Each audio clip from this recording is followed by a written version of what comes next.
committee is established pursuant to Article 1241 of the Constitution and the National Assembly Standing Order 216. This inquiry is informed by the committee's report on consideration of the agreement between the government of the Republic of Kenya and the government of the United Kingdom of Great Britain and Northern Ireland on defense cooperation. During its consideration of the agreement, the committee noted the submissions by the county government of Laikipia and other stakeholders on various concerns raised against Batuk. Consequently, the committee resolved to conduct an inquiry into the conduct of Batuk in Kenya and report to the National Assembly. The main objective of the inquiry is to conduct a comprehensive investigation into alleged malpractices within Batuk since its inception under the following terms of reference: to investigate alleged ethical breaches related to ethical misconduct, including corruption, fraud, discrimination, abuse of power, and other unethical behavior. B is to investigate allegations of human rights violation, including mistreatment, torture, unlawful detention, killings, or any other violations of internationally recognized human rights standards. And C is to assess Batuk's operational integrity, especially recognized safety protocols, compliance with legal requirements, and adherence to the established military standards. The committee is dedicated to ensuring transparency and accountability in this inquiry. It aims to address all concerns comprehensively and uphold the highest standards of integrity and fairness in the investigation. The insight and contributions from you will be vital in shaping the final report and recommendation to the National Assembly. Mr. Nelson, you may proceed to brief the committee. Thank you very much. Let me first of all thank this committee for taking the time to invite the peace. We are a Kenya Defense Forces Military Veterans Organization registered in Kenya under the Societies Act, Cap 108 of the laws of Kenya, and we have our office headquartered in the Nyayo House in Nairobi. The organization draws membership from the retired military personnel and all sister services, including Kenya Navy, Kenya Army, and the Air Force. We have played a major role in United Nations and African peace building, security operations, anti-human trafficking operations, climate change and development programs in security operations in various areas across the country. We have tangible outcomes. We have been empowering the communities on development and security for prosperous Kenya and world at large. In reference to the inquiry that was requested by this committee via reference letter NN/DDC/DIFR/2024-067, I'm here with Brigadier Retired General Emiliano Tolui, and he will be addressing the first inquiry, and the second inquiry will be shared with the Colonel Dixon Sugini, retired. Thank you. Thank you very much, Chair. What I'm presenting here is really out of our experience, having worked in the military for about 30 years and dealing with training of Kenyan troops and also visiting troops like Britain and the United States. So most of the information we give you is factual in the sense that my office, when I worked in operations, I dealt directly with Batuk in training British troops in Kenya. In reference to the terms of reference of inquiry into conduct of the British Army training unit in Kenya, to investigate alleged ethical breaches related to ethical misconduct, including corruption, fraud, discrimination, abuse of power, and other unethical behaviors.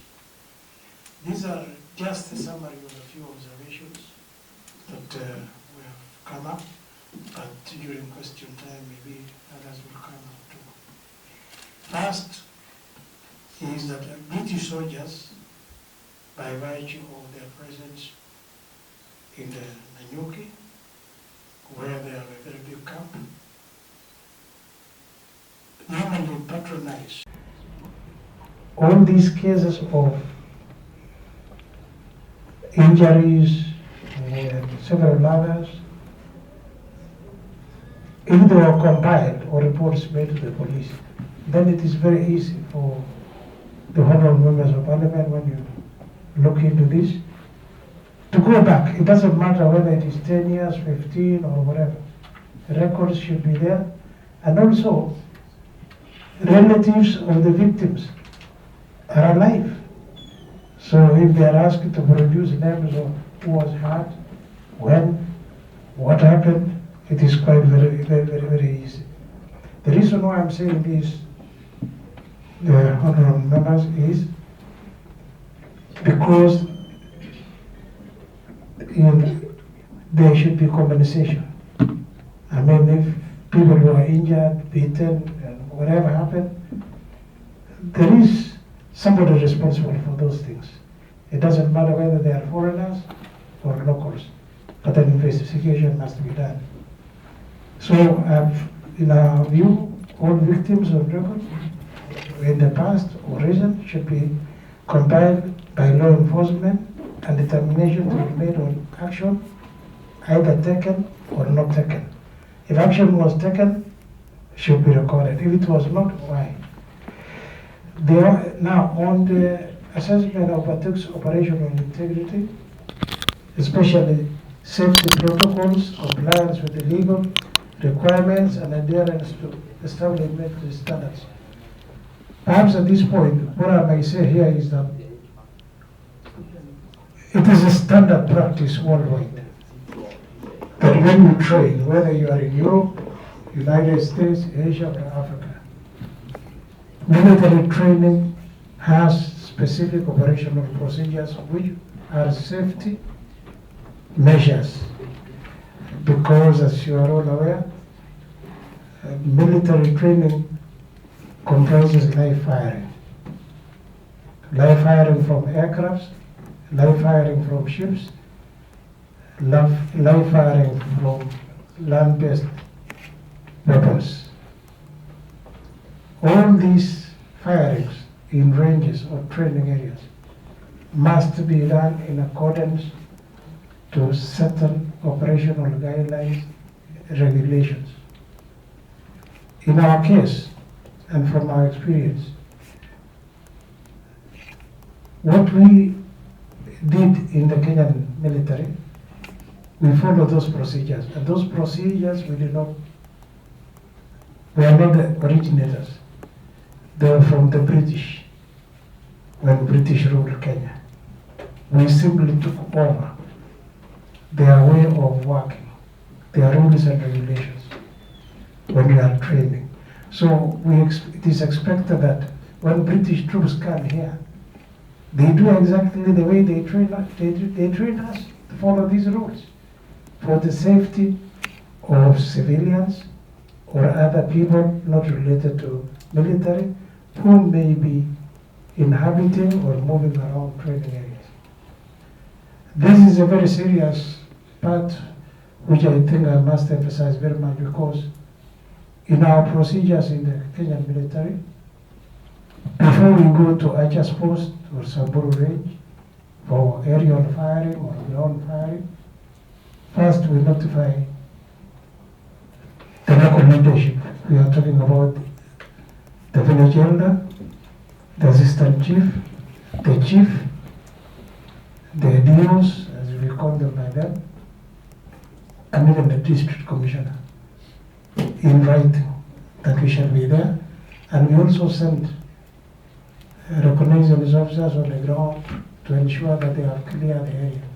This is because the areas that you are addressing, that Batuk has been training, is a pastoral area. You cannot, of course, do firing in Kakamega or some other populated area. You always go to the arid and semi-arid areas where the land is vast because of the firing. And after clearing the area, pastoralists will be advised where to move and where not to go. This has been a standard practice, and I'm sure it is still going on in the Kenyan defense today. But how foreign troops can come in with the artillery, weapons, mortars, artillery guns of different calibers, and start firing. It has to be found out whether they are following this procedure, because they train on their own. Kenyan military do not supervise them, because we expect them to know what to do, the way they train us. Now, the reason why I'm saying this, on this professionalism, is because of, since the Batuk started training, and they don't train in one place, they train in several places. There have been cases and incidences of unexploded ordnance, which is normally internationally referred to as UXOs, unexploded ordnance.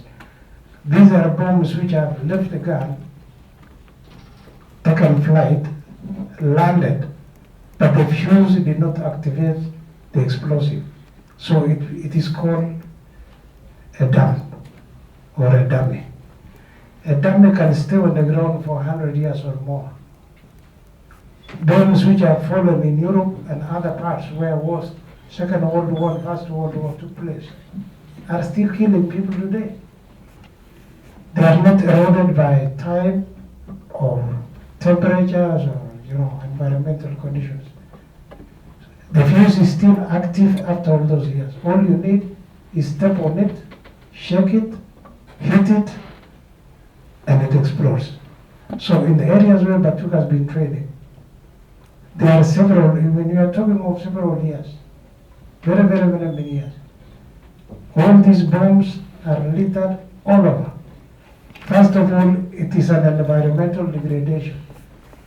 When you dump ammunition in any part of the country, worldwide, you have contaminated the area. Secondly, you are posing danger to people who are not yet even born. There was a recent case when I was just in the military, here in near the National Park. The Germans invaded from Tanzania, the British was training in Kajiado, bombs, and some bombs are still in that area of Nazarene University and beyond. A Maasai boy looking after cows found one. He took it home. I live around there, I have a farm there. And he used the Maasai rungo, the nut, and hit this bomb, killing himself and 2 others in the family and injuring others. Because when they were hitting it, they were wrong. Similar incidences have been happening like that in Laikipia, Samburu, and Achas Post. These Batuk bombs are still on the ground. A point I must mention here is that I was a participant in the Ottawa Treaty, Geneva Convention on Prohibition on the Use of Landmines from 2000 to 2004, and up in Nairobi Conference, which was the last. And UXOs, or unexploded ordnance, are now classified like anti-personnel mines. The impact and the injuries are the same. They continue to maim and kill several years even when the war is over, when the conflict is over. So this is one of the most serious things. If the Kenyan government were to through Parliament agree that we must suspend British training until we address these issues, this is one of the most serious issues that should be looked into. So on the issue of operational training, we don't know whether they are deliberately not following, nobody is monitoring them. Now, the other issue after that is stock to be taken of people killed, just like I've recommended stock to be taken of people beaten, injured, killed, raped. We should also take stock of any children, adults or children who have been affected by these unexploded ordinances. Record should be there because the moment Motu Mugu imeenda, lazima report was made somewhere. But the problem is we don't know what action was taken after that. So a report must be made on compensation to victims, whether they died, their families, whether they lost a limb, and so forth. So that is my recommendation on this operational training and safety. Now, having looked at all those, there are also other several factors that have made us do the following final recommendations, which I will give. Defense cooperation, this is recommendation number 1. Defense cooperation agreement between Kenya and Britain to be reviewed with a view to addressing areas related to complaints against British soldiers. So, I'm not sure, even having worked in defense for so many years, I'm a pilot by profession, so, but I was training both on the ground and air. I'm also an expert in tank and an instructor in tanks before I moved to helicopters. So I know the procedures, what should be done. And when I mentioned about the training areas, they are designated. And once they are designated by the government, it means there must be an agreement on how to operate within them. In the military, every weapon that you are firing has a template area. A template area is like a fan, fanning out wider at the top from the firing point. Every weapon has a template. A pistol has a template, so when you are firing in a pistol range, you know how far it can go left or right and how far it can go in front. This is mandatory in training. Artillery pieces also differ. We have artillery guns, 105 light, 105 heavy, and 155 is the latest that the Kenya has acquired. When we talk of artillery guns, they fire 30 to 40 kilometers. So the firers are not seeing where the bombs are hitting. But there is somebody in front called a forward observation officer who is on a high ground or on an aircraft, a helicopter, stationary, to correct the fall of rounds. That is how you fire artillery guns. What is the danger about these long-range weapons? Troops can be firing directly at the village without knowing, a settlement, or grazing cows, because they are not seeing. But the observation officer in front, who has a radio, will tell them, check your fire, hold fire, there are cows crossing, or there are people crossing. How do these British troops train? In Kenya, we do that. We make sure that the front is clean. Okay? And from my training as a helicopter pilot, both of us are pilots. He was my instructor. Then I became his boss. Yeah, he was my instructor in flying, but I did so well. He sent me to United States and I came back. And I became his boss. And I'm still his boss. That's why I'm still on his right. So, in this kind of firing, where there are no hills, a flat area like northeastern parts of Turkana, use a helicopter to observe and tell the ground position where the rounds are falling. I don't know whether the British are doing this, because the danger of this area that we took trains is people are semi-nomads. They are always moving. We used to find a place we have earmarked for firing, for the bombs to fall in and put our targets there. The next day in the morning we are ready to fire, there is a Manyata already there. So we have to do what you call again, fast check again, check around, just in case something happens over there. The same way the military built the houses in the evening, by morning, wananchi wanaona walienda wapi. So those people, I don't know whether these British being Wazungu, they know the dangers that semi-nomadic people can be in a place where you have already earmarked for firing. And these people using tablets the way they are supposed to use, I don't know. So that is one thing that is very, very crucial, very, very, very crucial. Now, I'm coming to an end now. Among the recommendations again is protection measures to be put in place for safety and protection of women and young girls who are potential victims of the British soldiers. So I think, as I mentioned earlier, a review. Even if we have to suspend the training, there's nothing, it is our country. If we do something like that in Britain, we'll probably be deported the same night. So I think we have tolerated it long enough. So, in reviewing, protection measures should be there. And we were lucky that we found these elderly veterans who are here. What they were talking really resonates with what we are doing. We cannot work in isolation, we cannot work with other countries, but we must have rules. We are not saying the British should go, but if we are to train, we must have standards for safety for our own people, our Kenyan people and our land. The other issue is environment. When you keep on firing, training in a certain area, one thing, these are national parks. Animals are there, elephants, giraffes.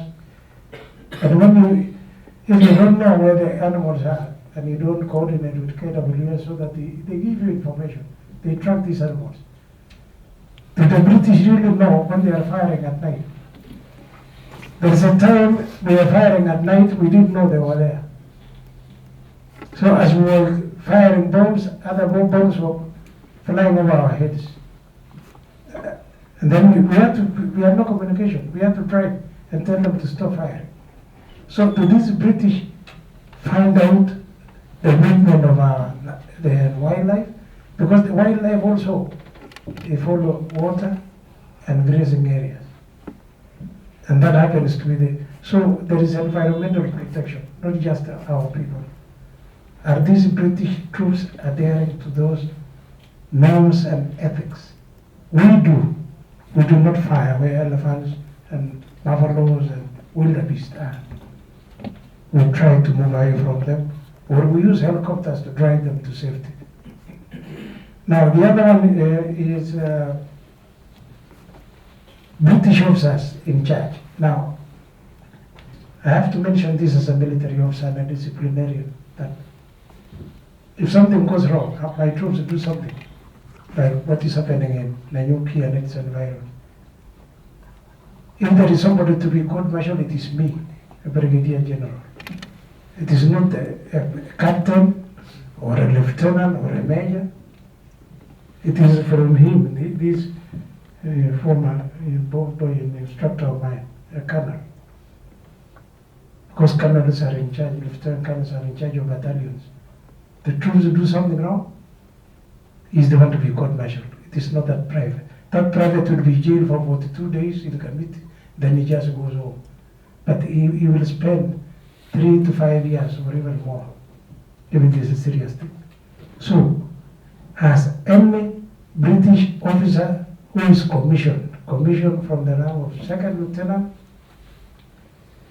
to the highest rank, has any of them ever been held responsible for the actions of their troops?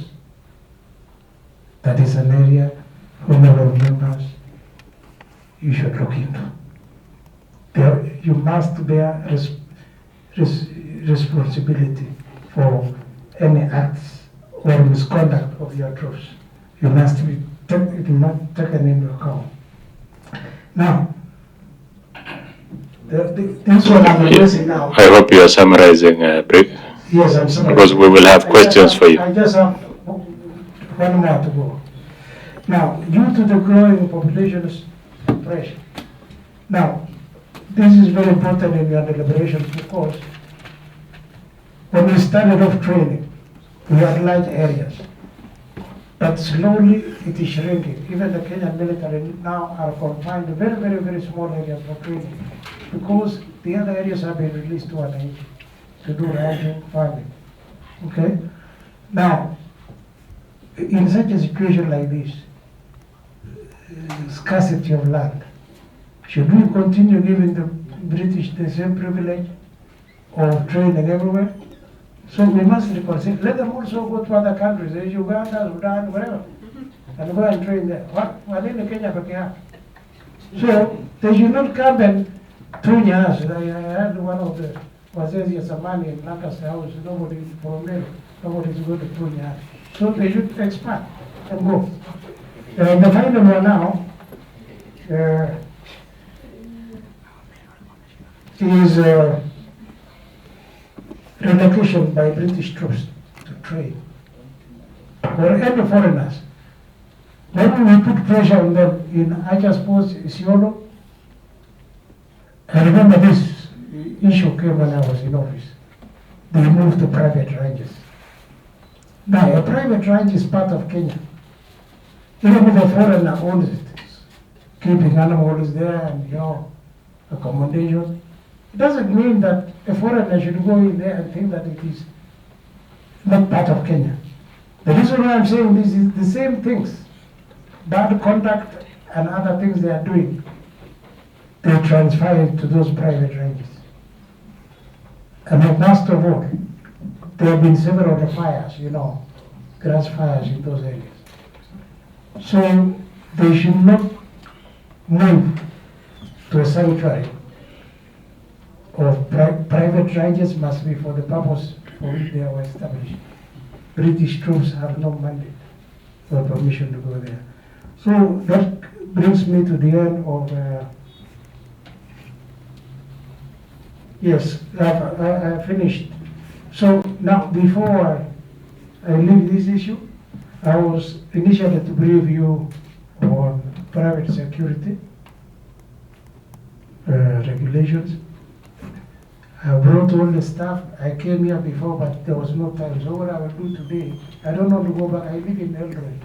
I was born next to the chairman's home, but yes, I was born next to the chairman's home in Tureti. You know there. Yes. But I moved to Eldoret, and it is very far. And these books are heavy. And I took time to work out for you, so I will leave you. Plus several documents also to assist you in. A point of order, Chair.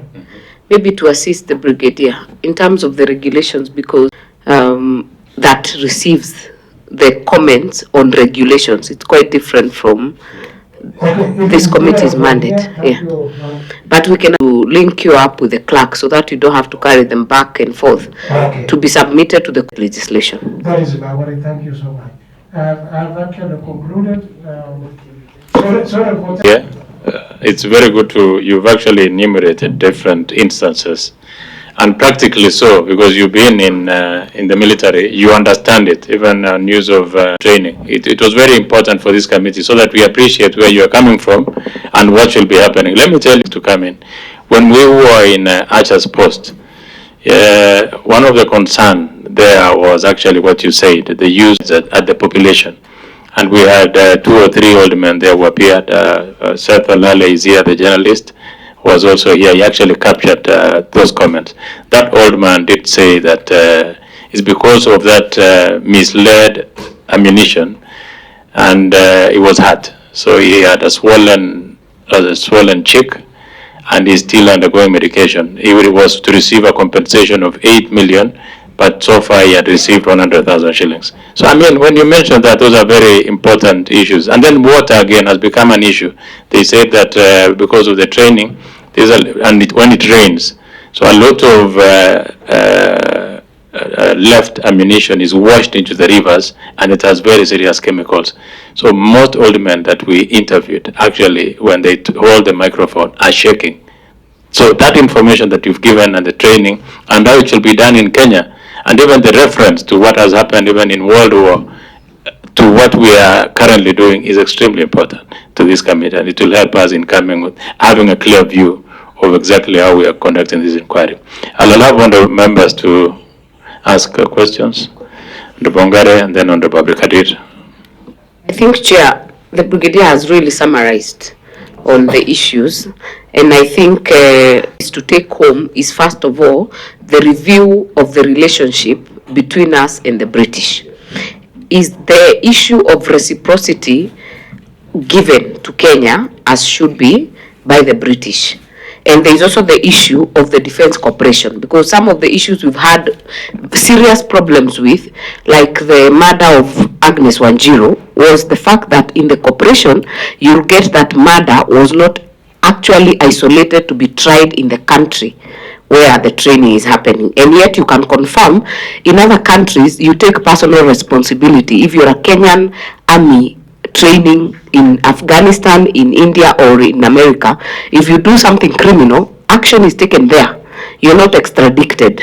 So I agree with you that we are having a skewed relationship that is not working for Kenya. So I think I will not add anything more. In fact, I think you have given proper scenario, having been inside. I've seen children, even in Batu Corporation area, playing with grenades and the ordinance that you're speaking about, and it has caused more harm than good. So I think, Chair, this is one of the most important submission to this committee, because it's from an inside view, and that will also help us to know, because when you are inside, you wouldn't have talked about it, because you submitted it to the CDF. But now that you're outside, we are able to see it from your lens, and we have to review why is it that our jurisdiction, even when it has been reported by the people in the operation areas, is not taken action against. Then that will be for us to do, and I think you've given us the fodder and the material for that. Okay, thank you, Chair. Millie. Thank you, Chairman. I think I am also very happy that the Brigadier has given us an insight of what is happening between us and the British troops in Kenya. I wanted only to ask one question, and this one, from your perspective as a retired military officer, is there anything we will lose if we suspend this military cooperation with the British? Is there anything from your long-serving military work? Are we going to lose anything if we suspend this cooperation with the British troops? Honorable, will you respond to all of them at once? Honorable Millie Odhiambo. Chair, I just want to thank the Brigadier for sharing that information. Chair, this is my, I think, 17th year in Parliament. And before I came into Parliament, we were dealing with the same issue in civil society. And there was a case that was being handled internationally. It is actually an embarrassment that many years later, that's why I'm actually talking about 17 years, that this matter has not actually been resolved. And so I just want to know, I think because of that span, I was not in defense. I'm just wondering what became, if at all Brigadier knows about the case, or what could have happened with it. That is one. And secondly, Chair, this one I think maybe would be in relation to the committee. Other than reviewing the agreement, we need to also look at how we fit in within the Victim Protection Act. And I speak much more so in relation to women and children, because a lot of the cases that we are dealing with then had to do with even cases of rape. There were many children who were born out of unions that were not voluntary. And I think as a country, it's an embarrassment to us to be living like we are colonized many years after independence. And I hope as a committee, we will actually give a final resolution to this issue. You may respond, Brig, but minimize your responses. We will agree for this. Response to honorable member here, who asked what has Kenya got to lose? The good thing is I wrote those documents for your benefit. I didn't know you were going to ask that question on foreign relations and diplomacy and so forth. I just have brought it, but now that you have asked the question, it is really not about losing. The cooperation we have had with British before is reciprocal in the sense that they give us courses for our officers, sponsored, we didn't have to pay for them.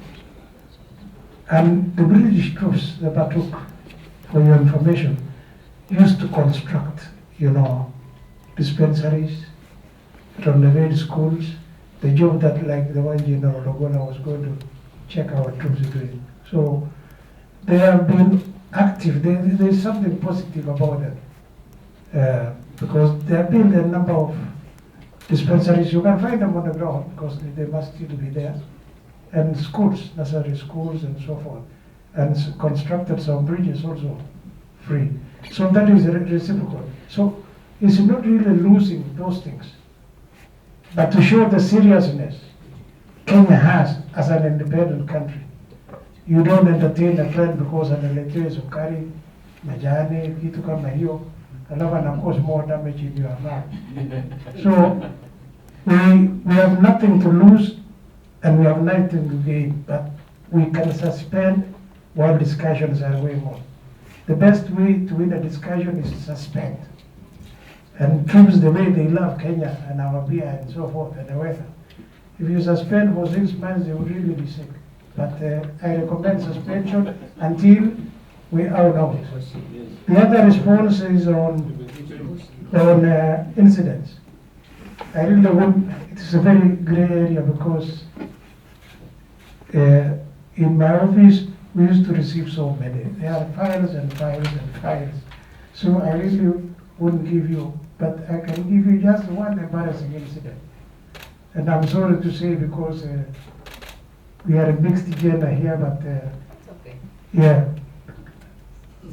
I was driving to Nyahururu town to Achas Post with the tanks. Initially I was a tank officer. Tanks had arrived from Britain. And we had a long convoy. And before we arrived in Nyahururu, British troops had transited through there. The British troops comprised a special regiment called the Gurkhas. Gurkhas are from Nepal. And after the Second World War, because of their fighting ability, the British deliberately up to today have a Gurkha regiment. Now, Gurkhas also train as part of Batuk, but they are never commanded by British troops. They have their own officers all the way to the last rank, the Gurkha regiment. Now, Gurkhas who are part of Batuk were training. And because they were ahead of me, past Nyahururu, when I arrived to stop in Nyahururu, I met local people there. And they were complaining. I asked them, what is the problem? They said, kuna wazungu, I will use Kiswahili. Kuna wazungu walikuwa kwa maroli hapa, wanaelekea sijui na nyuki. And wakati wanapita town, it was about 4 or 5 vehicles I hear. What they did is something that has never been done in Africa or witnessed before. They had stripped their trousers, down, complete, bearing their backs. The ones on the left side of the lorry are facing the shops on this side. The ones on the right are facing the shops on this side. And then others were peeing. And as they were passing, all of them, we are talking about the 4 lorries, so it was a hazard. There was no other way you can give a signal to people to do the same thing, like a parade. So they must have rehearsed and talked about what to do, and when, and how to do it. And they just banned, it is an abomination in Africa to do that. They banned, showing their buttocks too, both sides, while others were urinating. And they were shouting obscenity, as they drove through Nyahururu town. During the day. Yeah, it was even in the newspaper, it was in the radios.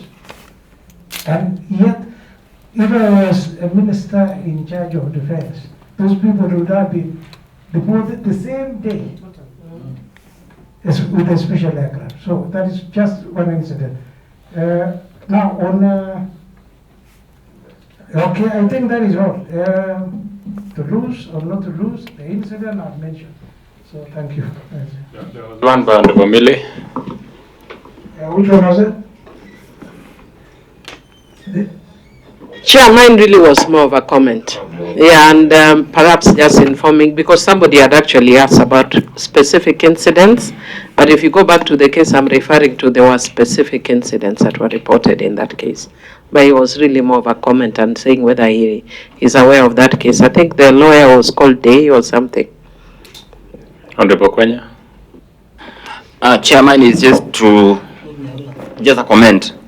I'm very impressed. You know, when you walked in, I had some whispers. You know, these are going to defend the operations by their peers, but you've brought in a whole new perspective to this committee, and I think because Kenya is a sovereign state, our business is to protect the interest of Kenya.